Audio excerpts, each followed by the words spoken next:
Hello प्रिय विद्यार्थियों, आप सबका स्वागत है आपके इस चैनल में।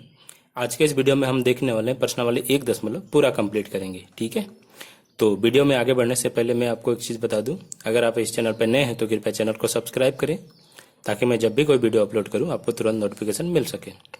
तो आइए चलते हैं दोस्तों पहले क्वेश्चन की तरफ। हमारा पहला क्वेश्चन है, सिद्ध कीजिए कि √5 एक अपरिमेय संख्या है। तो आइए हम इसे सिद्ध करते हैं बहुत ही आसान तरीके से। तो देखिए दोस्तों, यहाँ हमारा पहला क्वेश्चन है।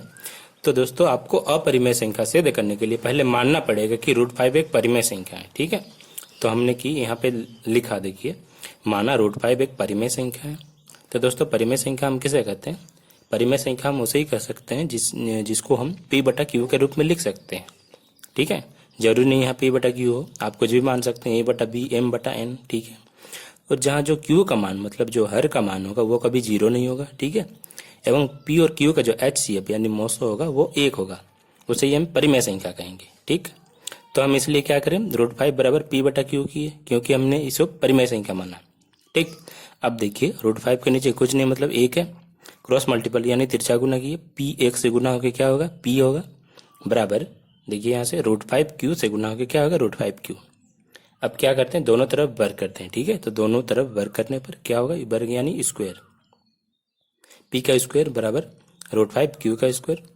तो P स्क्वायर बराबर देखिए यहाँ पे √5 को अगर हम 2 बार गुना करें यानी स्क्वायर करें √5 का तो ओनली 5 होता है। ठीक है, और Q स्क्वायर Q को 2 बार गुना करें तो Q स्क्वायर ही होगा। इसे हम क्या कहते हैं, समीकरण 1 देते हैं। तो हमें यहाँ से लिखना पड़ेगा दोस्तों, चूंकि P स्क्वायर 5 से विभाजित है इसलिए P भी 5 से विभाजित होगा। कैसे होगा, क्योंकि P और Q क्या है, सहभाज्य संख्या है। ठीक है, जिसका मोसो होगा 1 होगा उसे हम क्या कहेंगे, सहभाज्य संख्या कहेंगे।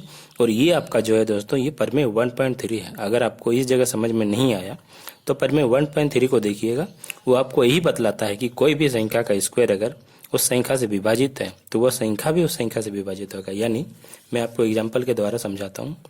जैसे 5 का स्क्वायर कितना था, 25। अगर 5 से विभाजित है, ठीक है, तो 5 भी तो 5 से विभाजित होगा, यही बोला गया है यहाँ पे। ठीक है, अब हम मान लेते हैं कि माना P बराबर 5R, तो दोनों तरफ वर्ग करने पर क्या होगा, P स्क्वायर बराबर 5R स्क्वायर।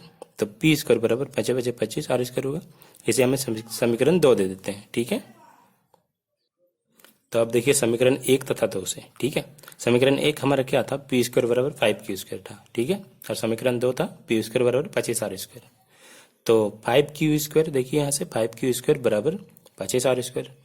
तो Q स्क्वायर इधर ही रहा, 5 जो है 25 के नीचे आ गया, तो 5 फिर 25 से कटा, 25 हुआ, R स्क्वायर जैसे का तैसे है। तो Q स्क्वायर बराबर क्या हुआ, 5R स्क्वायर। ठीक है, तो हमें फिर से वही लिखना पड़ेगा, चूंकि Q स्क्वायर 5 से विभाजित है इसलिए Q भी 5 से विभाजित होगा। ठीक है, अब देखिए दोस्तों, चूंकि P तथा Q दोनों 5 से विभाजित है, इस जगह देखिए समीकरण मतलब प्रमेय 1.3 में जो समीकरण 1 से नीचे देखिए यहाँ पे P भी 5 से विभाजित है। ठीक है, और यहाँ पे देखिए Q भी 5 से विभाजित है। ठीक है, तो हम यहाँ पे लिखते हैं चूंकि P तथा Q दोनों 5 से विभाजित है, अतः जो HCF होगा P और Q का वो 1 नहीं होगा। और मैंने परिमेय संख्या के लिए कंडीशन क्या बताया था, P और Q का HCF जो होना चाहिए वो 1 होना चाहिए। ठीक है, जबकि यहाँ 1 नहीं आ रहा है इसलिए हमें लिखना पड़ेगा, इसलिए हमें यह विरोधाभास अपनी त्रुटिपूर्ण कल्पना के कारण प्राप्त हुआ, अतः √5 एक अपरिमेय संख्या है। प्रूव्ड।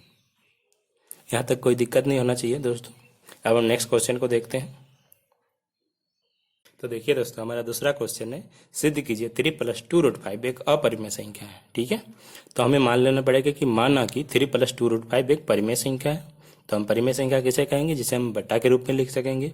ठीक है, तो हमने वही किया, 3 + 2 √5 बराबर P/Q किया। ठीक है, अब देखिए यहाँ से 2 √5 यहाँ पे इधर रह गया और फिर P/Q के इस पार, मतलब ये देखिए 3 से आगे कुछ नहीं, मतलब क्या होता है, प्लस है। ठीक है ना, किसी भी संख्या के आगे कुछ नहीं होता है, मतलब वो प्लस में होता है। तो P/Q के बाद ये साइड पे जाके ये माइनस में हुआ। ठीक है, 2 √5 जैसा का तैसा ही रहा। अब उसके बाद देखिए यहाँ पे √5 को इधर रखते हैं, 2 को इधर ले जाते हैं, तो देखिए P/Q - 3 जैसा का तैसा, इसके पूरा का बट्टा में क्या आ गया, 2 आ गया। ये जो 2 है आपका पूरा का बट्टा में आ गया। ठीक है, अब देखिए दोस्तों, चूंकि √5 एक अपरिमेय संख्या है, ये हमें पता है, और एवं P/Q - 3 बट्टा 2 ये क्या है, एक परिमेय संख्या है, क्योंकि हम परिमेय संख्या को बट्टा के रूप में लिख सकते हैं। ये आपका बट्टा के रूप में है, इसलिए क्या होगा, अपरिमेय संख्या बराबर परिमेय संख्या, ये असंभव होगा। ठीक है, यानी √5 बराबर p बटा q, ये चीज आपका बराबर नहीं होगा। हमें ये लिखना होगा, हमें यह विरोधाभास अपनी त्रुटिपूर्ण कल्पना के कारण प्राप्त हुआ, अतः 3 + 2√5 एक अपरिमेय संख्या है। ठीक है, अब हम तीसरे क्वेश्चन को देखते हैं। तो देखिए तीसरा का पहला नंबर है आपका 1/√2। ठीक है, तो हमें मानना पड़ेगा कि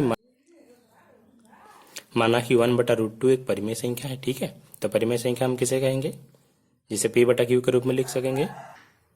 तो यहाँ से देखिए 1/√2 बराबर p बटा q। ठीक है, अब क्या करते हैं दोस्तों, अंकों को पलट देते हैं। ठीक है, ऊपर का नीचे, नीचे का ऊपर। ठीक, तो देखिए 1/√2, अगर √2 ऊपर आएगा तो ओनली √2 ही होगा। ठीक है ना, एक को नीचे लिखने या नहीं लिखने से कोई मतलब नहीं होता है। ठीक है, और क्या होगा यहाँ पे q बटा p। ठीक है, p बटा q है तो पलट दिए तो क्या होगा q बटा p।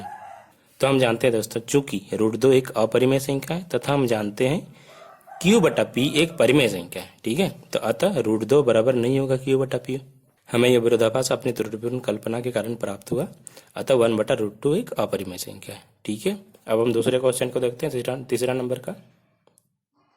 हमारा दूसरा क्वेश्चन है देखिए 7√5। माना कि 7√5 एक परिमेय संख्या है, तो हम क्या करेंगे, इसको बटा के रूप में लिखेंगे। तो 7√5 बराबर p बटा q, जहाँ q बराबर नहीं है 0। ठीक है, तो √5 देखिए इधर लेफ्ट में ही रहेगा, ये जो 7 है वो इसके नीचे आ जाएगा, q के नीचे। ठीक है, तो p बटा 7q। ठीक है, यहाँ पे आ गया बट्टा के नीचे। तो हम जानते हैं चूंकि √5 एक अपरिमेय संख्या है तथा हम जानते हैं p बटा 7q एक परिमेय संख्या है, क्योंकि ये बट्टा के रूप में है। ठीक है, अतः √5 बराबर नहीं है p बटा 7q। तो हमें लिखना होगा, हमें ये विरोधाभास कल्पना के कारण प्राप्त हुआ, अतः 7√5 एक अपरिमेय संख्या है। ठीक है दोस्तों, अब हम नेक्स्ट क्वेश्चन को देखते हैं। हमारा अगला क्वेश्चन है दोस्तों देखिए 6 + √2। इसे हमें सिद्ध करना होगा कि ये अपरिमेय संख्या है। ठीक, तो माना कि 6 + √2 एक परिमेय संख्या है, तो 6 + √2 बराबर p बटा q, जहाँ q बराबर नहीं है 0, और जो HCF होगा p और q होगा वो 1 होगा। ठीक, तो हम बट्टा के रूप में लिखेंगे। देखिए √2 आपका लेफ्ट साइड में ही रहेगा और p बटा q के बगल में, क्योंकि ये प्लस के इस पार है। ठीक है, तो जब बराबर के इस पार आ जाएगा तो माइनस में होगा। ठीक है, तो p बटा q -6 होगा। तो हम जानते हैं कि √2 एक अपरिमेय संख्या है तथा हम जानते हैं p बटा q -6 ये जो है आपका ये एक परिमेय संख्या है, तो इसलिए √2 बराबर नहीं होगा p बटा q -6 होगा। हमें यह विरोधाभास अपनी त्रुटिपूर्ण कल्पना के कारण प्राप्त हुआ, अतः 6 + √2 एक अपरिमेय संख्या है। तो हमने इस चैप्टर को पूरा कंप्लीट किया दोस्तों, प्रश्नावली 1.3 को। अगर कहीं भी आपको दिक्कत हो तो कमेंट करके आप पूछ सकते हैं। वीडियो कैसी लगी आप जरूर बताएं। Thank you.